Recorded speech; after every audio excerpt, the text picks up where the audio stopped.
para que Luis Abinader presione a la comunidad internacional con relación a Haití. Y en este caso buscando una solidaridad de América Latina, porque el gran exponente en la cumbre, que es Estados Unidos, que es donde está precisamente, nosotros somos el patio trasero del gran imperio, no cabe dudas, en su área geopolítica y geográfica. Pero en esta aventura de permitir el laissez-faire en Haití, hacer lo que pase lo que sea, muchas veces no está involucrado solamente Estados Unidos, hay muchos otros países, claro, la Comunidad Económica Europea, que ha sido de intervención multinacional. No, claro, lo que te quiero decir, pero en este caso, como es una cumbre iberoamericana, una cumbre de las Américas, claro, aquí la República Dominicana podría conquistar el apoyo de América en favor de la demanda de República Dominicana como mecanismo de presión a los Estados Unidos, que se puede irradiar más de ahí. Porque la verdad es que los norteamericanos han jugado a una política ambivalente y de la gatica de María Ramos, que tira la piedra y esconde la mano. Muy preocupados por algunas cosas de Haití, pero no preocupados por la realidad de Haití. Bueno, entonces es imprescindible, digo yo, promover la creación de un grupo de países que asuman de algún modo correcto intervenir en Haití. Bueno, intervenir en Haití. Y cuando digo intervenir, digo hacer presencia en Haití. Claro, claro. No es enviar mensajes. No es resolver. Estar en Haití. No es resolver. Bueno, ojalá. Hicimos un contacto en Colombia para darle seguimiento a lo que está pasando tras el proceso de votaciones del domingo pasado, que dejó esta posición que Reiniero Casoni dice que es una situación, ¿cómo fue que él dijo? ¿Cómo fue que él usó? Un sistema sísmico, sí, increíble en lo que son los procesos electorales. En Colombia está el periodista Yair Díaz, quien es un periodista de La Voz de América, que es la BOA de los Estados Unidos, y desde Colombia nos gustaría saber de su voz qué está pasando en Colombia pocas horas después de las votaciones, que todavía no se llega a una visión de final. ¿Cómo se define el ambiente en este momento? Buenas tardes, Yair. Buenas. ¿Qué tal? ¿Cómo están? Buenas tardes. Un placer estar con ustedes. Pues hay gran expectativa por lo que pueda suceder el 19 de junio, cuando Colombia llega a una segunda vuelta. Son más de 39 millones los colombianos que están habilitados para poder salir a ejercer su derecho al voto precisamente en esta segunda vuelta. Lo hicieron un poco más de 18 millones el pasado domingo 29 de mayo. Dos candidatos, el líder de la izquierda, Gustavo Petro, que por primera vez en la historia de Colombia pues está liderando las encuestas, y también está el independiente, ingeniero y quien fue alcalde de la ciudad de Bucaramanga, Rodolfo Hernández. Dos fuertes candidatos que llegaron a una segunda vuelta. Gustavo Petro con más del 40,7% de los votos y Rodolfo Hernández con el 28,17%, según las cifras entregadas por la registradora. ¿Cuánto tiene? 18.7. 28.7, que son un poco más de 28.17, que son un poco más de 5 millones y medio de votos, mientras que Gustavo Petro tuvo más de 8 millones de votos. Esto los llevó a que, bueno, se presentara una segunda vuelta y que en su caso el ingeniero Rodolfo Hernández, que fue la sorpresa, pues quitara, por decirlo de alguna forma, del segundo lugar al candidato Federico Gutiérrez, que era uno de los más opcionados también. Recordemos que él, de alguna forma contaba con el apoyo del partido de gobierno, del Partido Centro Democrático, que es el partido del expresidente Álvaro Uribe Vélez, pero quedó en un tercer lugar. Pues el apoyo de Gutiérrez, ya planteado de forma inicial, ¿hace una sumatoria matemática o no necesariamente? Yo creo que podría ser una sumatoria importante para la candidatura de Rodolfo Hernández. Él ha dicho el mismo domingo, luego de que supo de que estaba derrotado en las urnas, pues que se unía a la candidatura y que iba a apoyar la candidatura de Rodolfo Hernández, o que más bien iba a votar por él, aunque Rodolfo ha dicho que él no se va a liar con nadie. Él dice que está cansado de lo mismo, de la misma politiquería. Ese es su discurso. De su discurso, y que él no va a buscar alianzas con nadie, ni menos con el uribismo. Él dice que el uribismo fue derrotado y que el uribismo terminó ese día muerto, por decirlo en sus palabras. Decía él que el uribismo murió el domingo a las 5 de la tarde. Pues mira, Yair, Federico Gutiérrez contaba con el apoyo de Uribe. Yo te hago la pregunta porque las alianzas no hacen sumatoria matemática necesariamente.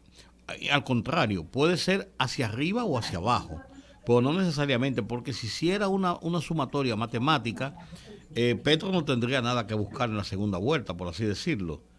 Pero hay que ver entonces qué fuerzas puede lograr Petro que pudiera rivalizar con esta posición de Gutiérrez y Hernández. Pues ya esta mañana Gustavo Petro tuvo una conversación por más de 20 minutos vía telefónica con Sergio Fajardo, que era uno de los candidatos también, y estamos a la expectativa de conocer si hoy va a haber algún pronunciamiento de Sergio Fajardo, si se une a la campaña de Gustavo Petro. Ya lo hizo quien fuera su fórmula vicepresidencial, la de Sergio Fajardo, quien fue ministro de Ambiente en el gobierno de Juan Manuel Santos. Les estoy hablando de Luis Gilberto Murillo. Esta mañana ya se unió a la campaña precisamente de Gustavo Petro. Entonces, son 15 días fuertes para las dos campañas, en donde, por supuesto, deben de buscar esos votos que los llevarían a la presidencia de la República. ¿Qué se mueve en el ambiente social en Colombia en este momento? La población, ¿qué dice? La gente, ¿qué dice? Están divididos. Unos dicen que quieren el cambio, porque, como ustedes bien saben, si gana Gustavo Petro sería histórico para Colombia, sería el primer gobierno de la izquierda. De izquierda, sí. Muchos colombianos están cansados de la derecha, están cansados de lo mismo, de más de 20 años del gobierno de la derecha, cuando el país continúa con grandes problemas sociales, pero también buscan darle oportunidad a alguien que de alguna manera le llegó a los colombianos de una forma diferente, no con la tradicional, le llegó a través de las redes sociales, les llegó a través de las familias, no con eventos grandes y aglomeraciones como lo hacían los otros candidatos, Federico o Gustavo Petro, y esto les ha llamado bastante la atención, la forma en la que ha presentado sus propuestas. El candidato ingeniero e independiente Rodolfo Hernández, él dice que él trabajaría por acabar con esas politiquerías y con la corrupción, que es lo que tanto daño le ha hecho a este país, sobre todo en el ámbito político. Y la gente, en todos los países, Colombia no creo que sea diferente, República Dominicana no lo es, hay lo que se llaman los poderes fácticos. Son esos poderes detrás de los poderes abiertos en disputa, pero son poderes que tienen muchas veces una fuerza decisiva o para inclinar o ayudar a inclinar balanzas. ¿Cómo se da eso en Colombia, en esta condición? Estamos hablando de la clase poderosa, ¿verdad? Económicamente poderosa, claro. El aparato militar y, en fin, la iglesia. La iglesia, en fin. ¿Cómo se expresan esas fuerzas?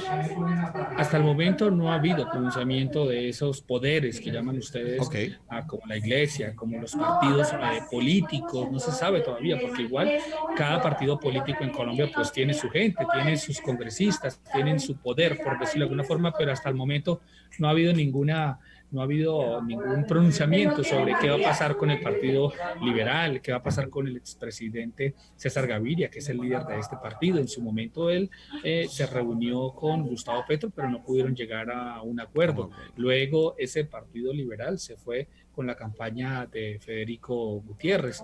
Estamos a la expectativa que pueda suceder. Por supuesto, los partidos de izquierda, casi que la gran mayoría son, por decir, 4 o 5 senadores de la izquierda, se han alejado un poco de Gustavo Petro, pero tampoco han dicho si van a apoyar al ingeniero Rodolfo Hernández. Pero por supuesto que la izquierda toda se va a ir con Gustavo Petro, y lo que ha pasado en Colombia, o lo que espera uno que seguramente va a pasar, es que la derecha y el centro se van a unir para acompañar al candidato independiente Rodolfo Hernández y así derrotar a las urnas al candidato Gustavo Petro. El poder económico, ¿cómo se expresa políticamente?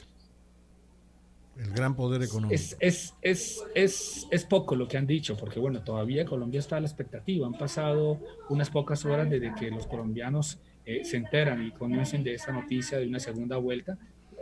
muchos no la daban por vista, o la daban por vista, pero entre Gustavo Petro y Federico Gutiérrez, que era el candidato de gobierno, por decirlo de alguna forma.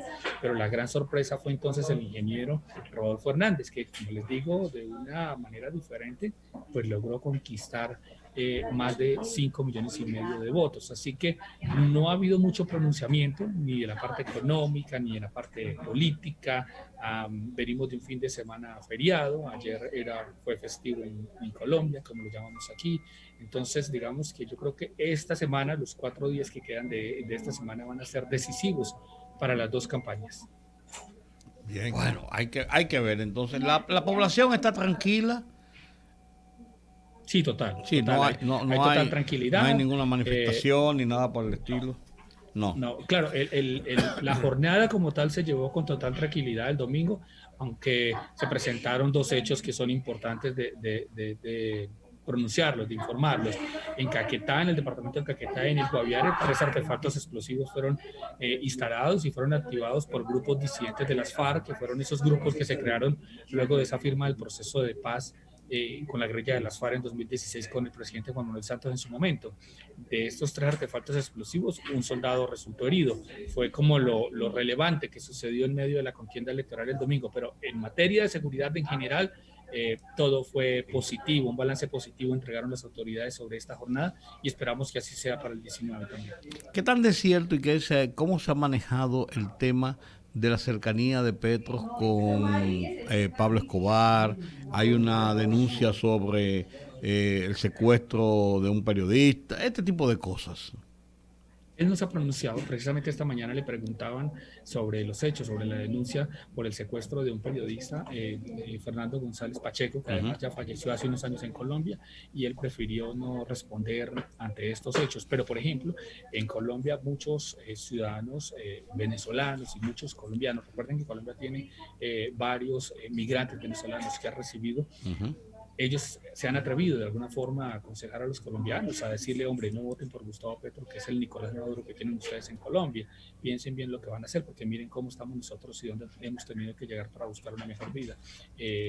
Otros, de alguna forma, le discuten a Petro por sus alianzas, como por ejemplo tener en el partido a una senadora investigada como la senadora Piedad Córdoba, que es muy cercana al gobierno de Nicolás Maduro, que su hermano hace unos meses fue capturado y lo tienen pedido en extradición por los Estados Unidos por un tema de narcotráfico. Entonces, son muchas las cosas que no le han salido bien de alguna forma en sus alianzas al candidato Gustavo Petro. Fue él quien llevó a esta senadora electa por la alianza, por la coalición Pacto Histórico, fue él quien la llevó al Congreso de la República, en una lista cerrada. Sí.